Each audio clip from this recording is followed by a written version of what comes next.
იგი გალის ხიდზე გადადის ეგრეთ წოდებული ტრაილერი, რომელსაც საწვავი გადააქვს აფხაზეთში. აფხაზების ტრაქს ათქო, ხო თქვენ დედას შევეცი მე. ანუ იმ აფხაზების, რომლებიც ქართველებს აუპატიურებდნენ და ხოცავდნენ, თქვენ მაგათ სახლებს ათქოთ, არა? თქვენ ხართ მტრები და მოღალატეები.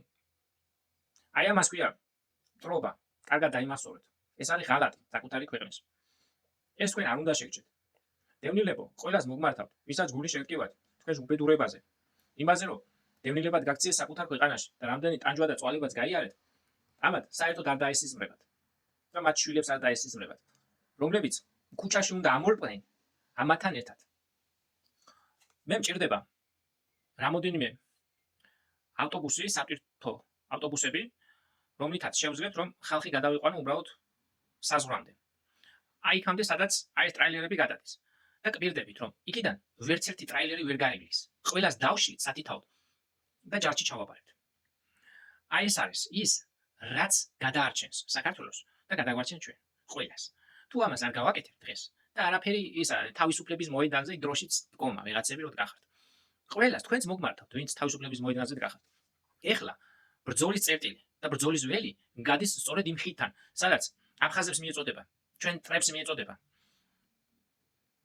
საოკუპაციო ბაზებს მიეწოდება საქართველოსთან საწვავი და ეს მოღალატეები ამ ყველაფერს ასრულებენ მათი ხელით. თქვენ რას ელოდებით? ქართველებო, თქვენ მოგმართავთ. ვინც ახლა ამ ვიდეოს ასკროლავთ, ერთი რაღაცა დაიმახსოვრეთ, რომ ძალიან მალე საქართველოს რუსეთს მიუერთებენ და იქამდე აღარაფერი აღარა დარჩენილი, როდესაც საომრად გაგიწევენ რუსეთის დასახმარებლად, აი მაშინ უნდა დაგამტრიოთ ეგ ხელები სათითაოდ, იმიტომ რომ ახლა ამ ვიდეოს ასკროლავთ. ეს ვიდეო ახლა უნდა გადააზიაროთ და იმდენადჯერ უნდა გადააზიაროთ ეს ვიდეო, რამდენჯერაც შეძლებთ.